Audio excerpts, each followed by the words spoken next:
to mean Christ-like, but it also says in here that we sin daily, and if you break one commandment, you break them all. Well, Scripture is very clear. If we say we know Him and we don't keep His commandments, we're a liar and the truth isn't in us.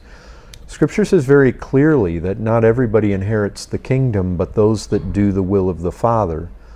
The fact is that the Christian does good, does righteousness.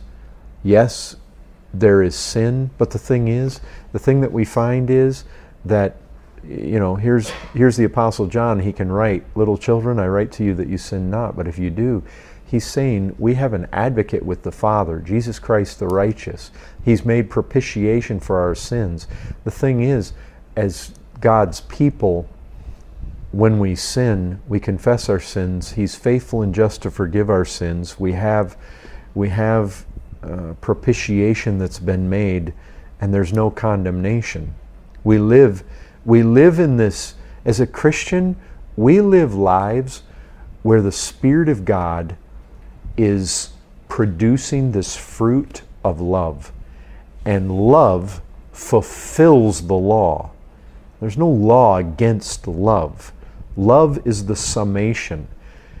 And so what happens is the Spirit is fueling this kind of fruit in the life of a believer, and every imperfection is being burned off by the blood of Christ. It's covered.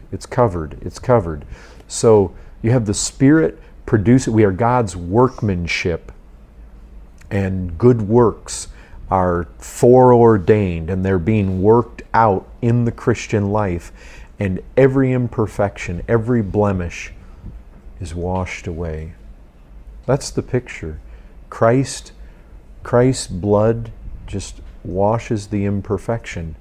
But if somebody looks at their life and basically it's characterized by unrighteousness, Scripture is very plain. That person is not converted. John's very plain. You practice unrighteousness, you are a child of the devil. You are not a child of God. Those who are born of God will practice righteousness. That is very much taught in Scripture. So, what we want to look at is this.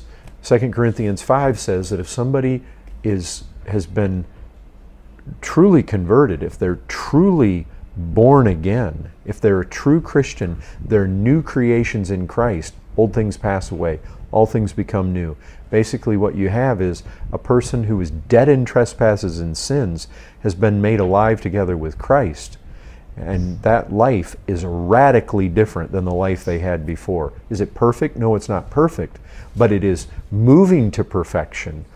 From one degree of glory to another, the Spirit of God is transforming us more and more and more and more into the likeness of Christ. And that is a reality. And where that is absent, well, you have people that have this form of godliness, but they deny the power thereof. You see, the power is transformation. The power is new creation.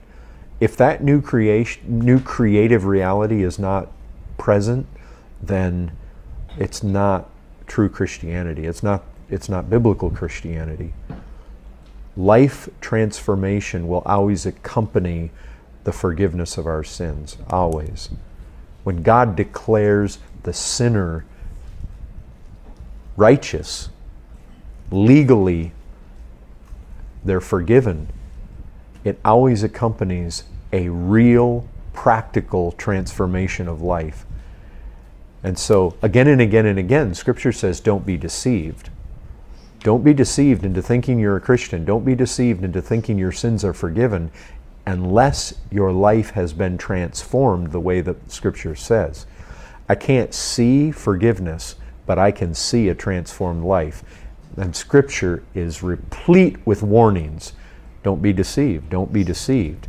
If there isn't the transformation, there is also not the forgiveness. Don't believe you're heaven bound if you're still the same old person chasing sin in the same old way. because Christ's salvation is way better than that. So what you saying is you hot or cold, you can't be lukewarm. Am I right? I know, you can't be. If you're lukewarm, you get spit out of his mouth.